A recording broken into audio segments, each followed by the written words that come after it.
My wife and I, Stephanie, married in 1997. You always have the idea of we'll be married for a certain amount of time and then we'll have children. So you always have this predetermined idea of what the timeline should be when you have kids.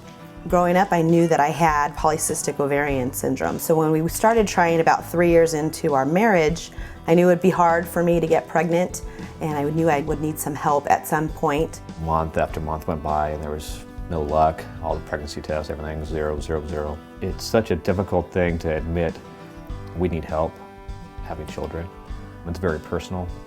There was a lot of sadness, you know, when thinking that we may not have kids, or it was impossible after those 3, 4th time, them saying no. And I didn't know then how many more times I could do it. So we got referred to Dr. Diaz. We saw him, he did some tests and felt that he could help us. I first met Stephanie and David Nichols in May of 2001.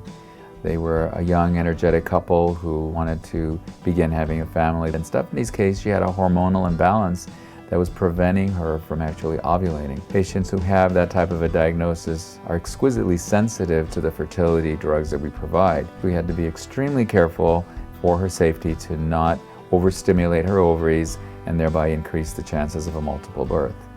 This last time that we did it, we had an artificial insemination done, and the time goes by and everything was looking pretty positive. We went in for a blood test for her.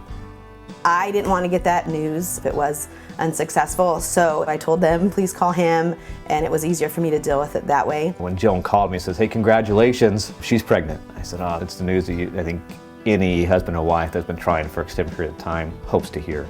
He woke me up and had balloons and flowers and told me that we were pregnant. Go for the ultrasound, and I remember the doctor, he says, okay, there's baby A and there's his heartbeat, and then he goes, oh look, baby B. We're not just having one baby, we're gonna have 2 babies. We sent them to her OBGYN physician, and she had a cesarean section, as usually happens with twins.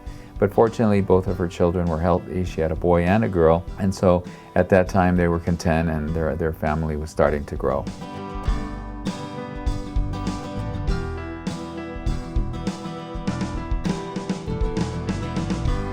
We had Caleb and Alexis in 2002, a boy and a girl, set of twins.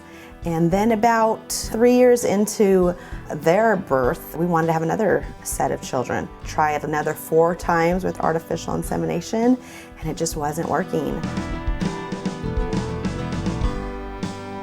We started discussing about the possibilities of moving on to in vitro fertilization, which involves a very controlled ovarian stimulation, harvesting the eggs, and creating the embryos. Because Stephanie was still at a young age, I recommended that we transfer only 2 embryos to minimize the risk of triplets or quadruplets. 2 weeks later, pregnancy test was very high, so we knew there was a possibility of twins. And this was confirmed 2 weeks after the first pregnancy test, and lo and behold, there were 2 healthy sacs, 2 embryos, and 2 strong heartbeats. So they knew that they were in line for another set of twins. It has just been such an enjoyable experience with all 4 of them. All of the emotional stuff that you go through trying to have children. Then once you do have them, now what? Through the stresses and through the times where sometimes I want to pull my hair out, I relay back to the time when I just wanted kids and I was so desperate. So I go back to that and say, hey, I'm very lucky in what we have, and God's blessed us, and He's also brought people into our lives like Dr. Diaz and their staff. Okay, let's go. Let's get your dinosaurs. Can you sit up for a moment?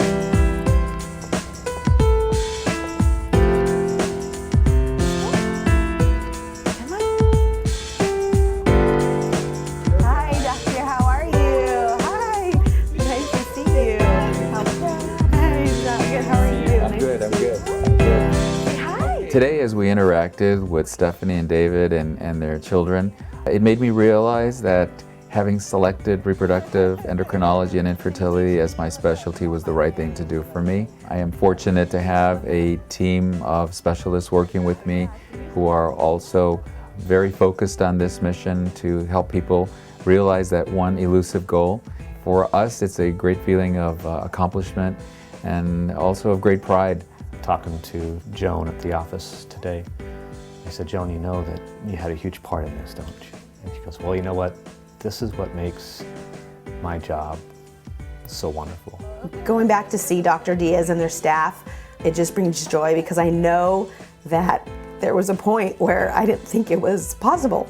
They're miracle workers, and so to be able to go back with the kids, it just brings back a lot of great memories. They've actually become part of our extended family. We've known them now for about 9 years since I first met them, and so I gauge our success in small little miracles. Just the fact that she became pregnant, the fact that we were able to stimulate her safely, the fact that she had a safe pregnancy. However, the culmination of all that is the actual sensation of getting to hold those children, play with them, interact with them, and have them giggle and smile and look at us in the face.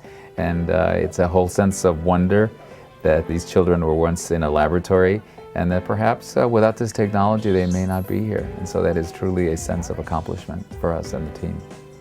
It was a wonderful journey. It really was. I look back and go, okay, it was worth it. At the time I didn't think so, but I wouldn't have changed anything because we owe everything to him and his staff because he gave us 4 beautiful children.